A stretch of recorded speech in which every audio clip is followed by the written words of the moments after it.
What's up, everybody? Welcome back to another episode of Talk Talk Punch. Thanks so much for joining us. Now, whether you're watching us here on YouTube or listening in on the audio version at TalkTalkPunch.com or wherever you get your podcasts, make sure you come back here every Wednesday to see what we're talking about.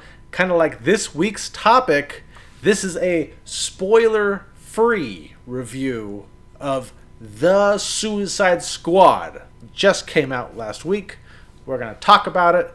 If you want our full spoiler review, where we're going to spoil everything, and we're going to go through the plot, we're going to do all that fun stuff, make sure you check out the other video that was posted, and you'll get all of the juicy details there. I am Brody Hanson, joined as always by Charlie Hickman. Charlie? Brody? How'd you like The Suicide Squad? All right, so look, let's just jump in. There's no reason to futz around. Spoiler free. I think we both agree that the first Suicide Squad, the original Suicide Squad, was one of the worst films that we've ever seen. Is that fair? I agree with that. That movie made me actively angry. It was real bad, and this movie was certainly not that bad at all. Did I like it? It was okay. What? It was okay, and I'll kind of get into some of my reasons, spoiler-free reasons for that in a second. But yeah, my overall impression was it's kind of like if I made you meatloaf, Okay. and it was the worst meal you'd ever had, and then a year later I was like, Brody, I got a better recipe, and I made you meatloaf, and it was better than that meatloaf, but still meatloaf and still not great, and you ate it, you might be like, wow, that's so much better than that original meatloaf. I love it. But it's still not great, and so look, it's infinitely better than the first, but yeah, it's okay. Now, I really enjoyed this movie. I know you would. I think this movie is a lot of fun. I think, especially if you already have HBO, this is definitely worth a watch. That's fair. Okay, if you don't enjoy superheroes and violence and kind of the James Gunn style, I think this might not be for you. Well, I don't, and this you say superheroes. This doesn't really connect in any way to like this doesn't feel like a superhero film. Well, Really, but in any way. you've got guys with superpowers, and you've got bad guys, and You have people without superpowers that basically have superpowers. I mean, that's essentially what most action films are. Like, you know, one person with an inability to miss people when they shoot a gun. And in this movie, we get three of the main characters who apparently have that ability to just spin wildly around a room and fire a gun and just shoot people at any precision moment. I mean, there are certainly some abilities, and so if that's all it takes for you to feel like something's a superhero movie, then sure. But it doesn't.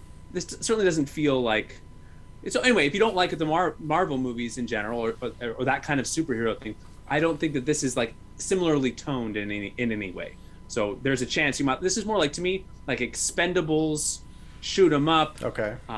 Birds of Prey, like just stuff like that. Maybe If you that's like why I liked it. nonstop gratuitous action.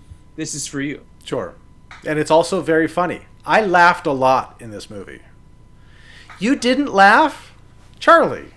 Have you ever told a joke to someone and then instead of laughing they're like, that's funny? Like they didn't laugh, but they acknowledge that you've made a joke, and they kind of feel like, you know, and maybe they really do think it's funny, but it's kind of like that odd. Instead of like laughing, it's like, that's funny. My kids do that to me, just like they don't laugh because they don't actually think my joke is funny, but they want me to know that they know that it was a joke. So they're like, oh, hi, Dad, that's a joke. I get it. Very funny. I found myself feeling that way a lot as I was watching this movie. Like, really? I would see King Shark say something, and I'm like, that's funny. I was laugh. laughing. I didn't laugh out loud. I laughed out loud a number of times. I thought this was very funny. I didn't laugh out loud once the entire movie. What? I kind of, and then You're I didn't even crazy. realize I hadn't laughed until about 75% of the way through, and I'm checking my watch to see how much longer is on the movie. Oh my goodness. And then I realized, gosh, that's just like yet another one of kind of the same jokes gets told. Okay. And I'm like, oh gosh, that's.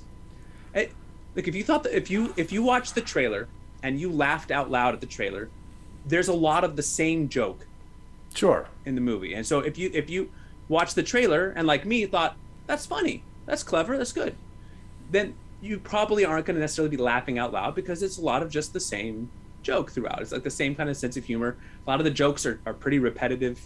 It's King Shark delivering a one-word line. It's like, oh, it's funny. He's a talking shark. That's great. He's funny. He was great. Sylvester Stallone, great. Spoiler free.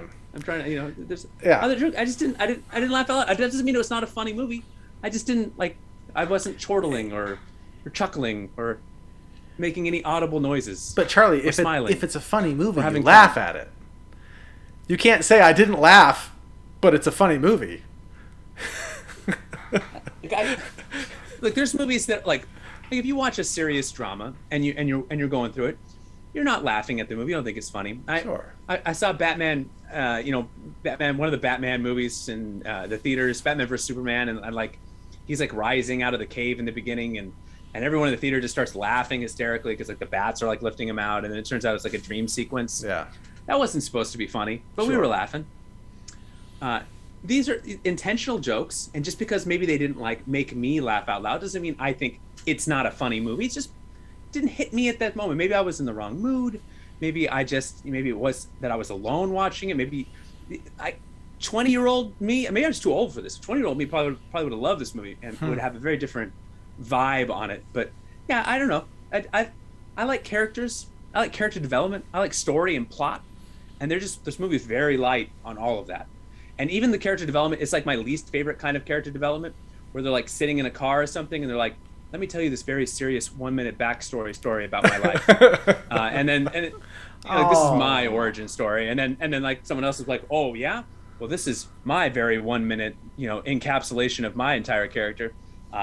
It's my least favorite kind of storytelling. No, I take that back. My least favorite kind of storytelling is where I start a story. I'm like, hey, Brody, you're never going to believe what happened to me today. Oh my gosh. And then I build it up and I'm right about to tell you the really funny thing. And then I'm like, oh, but let me back up 3 days. I hate nonlinear storytelling in movies like this, where they're and 3 days ago, and they jump back in time, and then it's and you're watching to a point where there's supposed to be something climactic happening, and then they're meanwhile, a few hours ago on the other side of town. Stories should start where they start, not where they get interesting. Rick and Morty.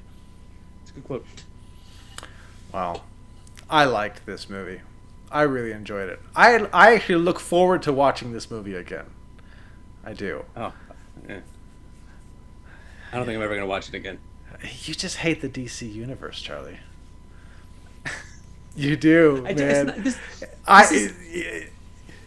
The DCEU, you don't like the DCEU. You don't like the way that those movies have gone. I don't like movies that aren't good. This felt like they said, hey, make us a better Suicide Squad movie, which he did. Yeah. Instead of saying, hey, make us a really good movie. I feel like the DCU has Margot Robbie, who's a fantastic actress, as Harley Quinn, and they're she's amazing in this role. We just need to get content out for her. So they put her in a terrible Suicide Squad movie, and they're well, that was terrible, but she's great. So now let's do Birds of Prey, and that was kind of meh. All right, so now we need another one. Let's do another Suicide Squad. She's very out of place in this movie. She does not belong. It's they didn't know what to do with her. They wrote her this weird subplot that takes her away from a lot of the main characters and interactions that would have actually been funny. Give me her and King Shark interacting, and I bet I'm laughing throughout the whole movie. Did they even talk? It's she's separated from the entirety of they have this core set of characters, and then they have her over here just doing her own thing, and then they finally intersect at the end. It's he didn't know what to do with her because she's kind of out of place. So they just kind of tossed her to the side, give her a weird subplot.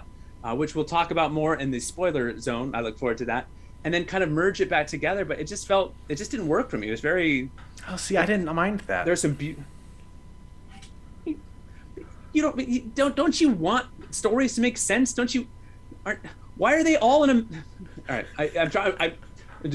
I can't get into spoilers here. It doesn't make sense. None of it makes sense, Brody.